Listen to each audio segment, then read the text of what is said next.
What's going on, YouTubers, gamers, and fellow hobbyists? Welcome to Dungeons and Dragons, the series where we look into all the different add-ons and books and stuff you can get to help you with your enjoyment of playing a Dungeons and Dragons game. Okay, so now we're clearly into the realm of Dungeon Master here. We've got the Dungeon Master's Guide. So this is for the Dungeon Master. You've decided to become a Dungeon Master, or at least you're thinking about it. Now, if you're thinking about it, this is the book to get. And incidentally, up until now, as a player, you can stop where you were. The monster manual, which I'll leave a link. Yeah, it's that way, isn't it? I think I'll leave a link up in the corner to that video. Is going to be beneficial to both players and dungeon masters, but for this is specifically geared to the DM. Now, once again, they're about an average size for these type of books, these 5th edition books. I like to try and keep mine in as good a condition as I can. So obviously good artwork once again. Now, one thing I like about this is this book doesn't assume you're a veteran by any stretch of the imagination. So and in the contents here, first of all, broken down lovely. So you got the introduction, the Dungeon Master, how to use the book, know your players, and then you got different chapters and parts. Chapter 1, a world of your own, tells you all about that and all the different things you will need to consider in making your own. Things like dialects for different places you go to, the gods of the world, the religions and all that kind of thing. You got chapter 2, creating a multiverse, and you got all the different planes. Part 2, chapter 3, creating adventures, the elements of a good adventure. And I'm just throwing a few out here. Random encounters, creating encounters, adventure types, non-player characters. There's a whole section on that, which is great because it covers designing NPCs, NPC party members, the contacts, the hirelings, the extras, the villains, and all that kind of thing that entails. Adventure environments is chapter 5. You've got your dungeons, mapping a dungeon, your wilderness, mapping a wilderness, wilderness survival, settlements, mapping a settlement, urban encounters, unusual environments and traps. Pretty useful. Then we have between adventures, linking adventure. These are all the different things you will need to eventually know. Now, of course, no one knows all this off the top of their head, although I'm sure there's someone out there that does. I certainly do not, which is why I appreciate this section with the contents laid out on where to find them. If I want some more information about creating an NPC or artifacts or something like that, and I'll just come here and where's that? Aha, there it is, and I'll just flick to it.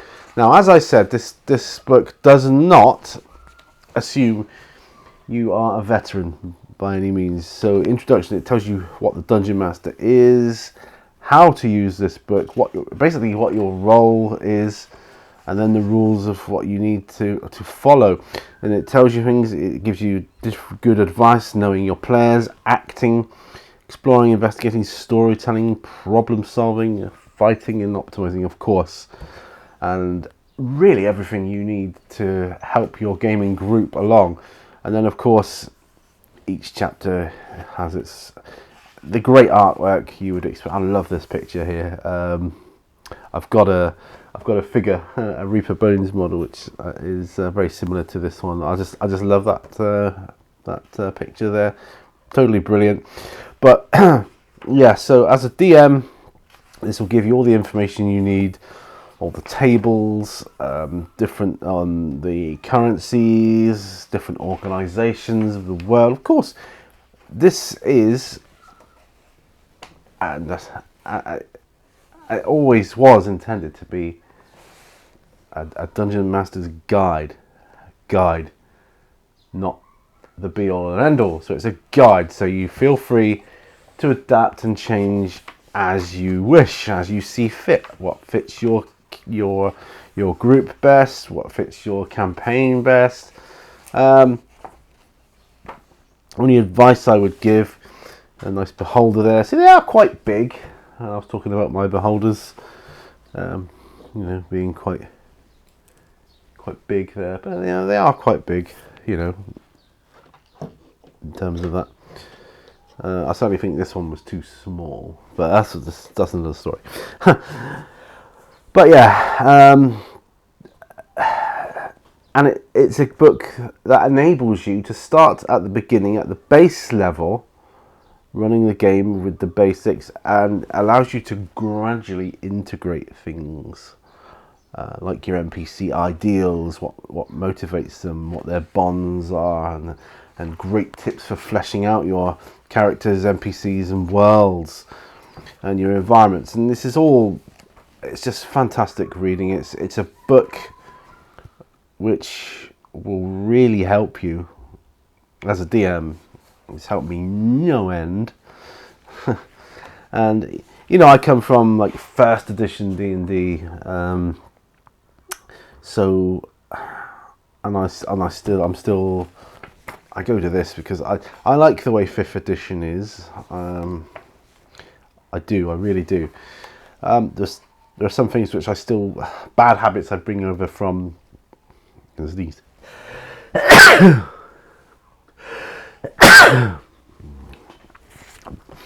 Bad habits from the early editions, like the armor class and things like that. But there's information in here, hints on running smaller groups, larger groups. It's all here, right down to start getting into the more advanced stuff. Like I say, you can integrate things like your weight encumbrances, your diseases, and how it'll affect your speed, all that kind of stuff. Don't be a rules, what's the word? A rules jobs worth from the off. Like, say, you've picked that item up, so that's heavy, and that's going to make you slower.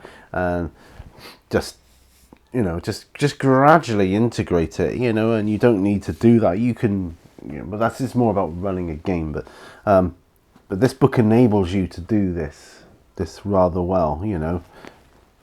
Transfer of damage, different. There's a few monsters in here. There's some really handy tables like dungeon contents and things like that. Some random monster encounters, which are always handy. And I love it. I think it's fantastic. It tells you about the challenge rating of monsters. So use this book in conjunction with the monster manual. And for instance, lower monsters that are ideal for low level, probably first time players, go straight to the challenge 0 and have a look at what creatures could attack the party, and then you can go find them in the monster manual and see the stats and exactly what you're up against, and what the experience points will be and all that kind of thing. I love it. It's really, really handy. Talks about maps. Of course, you can buy some really fantastic maps, and you've got some sample maps here, which obviously you can photocopy if you once it tells you, even use them as you will.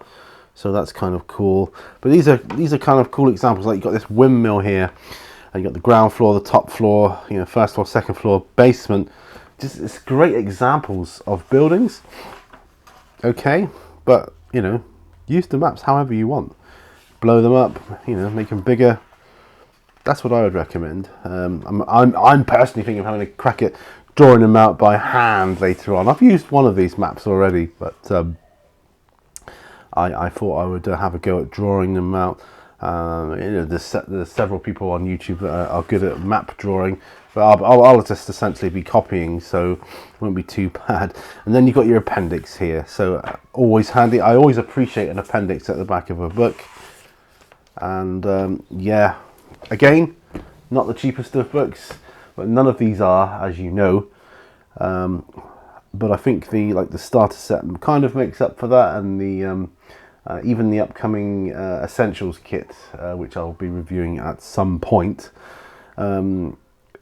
is a lot of cheaper investment than going straight for the books straight off. So, but that's another video. This is the Dungeon Master's Guide. Definitely pick it up if you're wanting to be a DM. Fantastic, very useful. So, once again, that leaves me to say, remember, all brushes lead to war. And bye for now. I'll see you in the next video. Bye bye.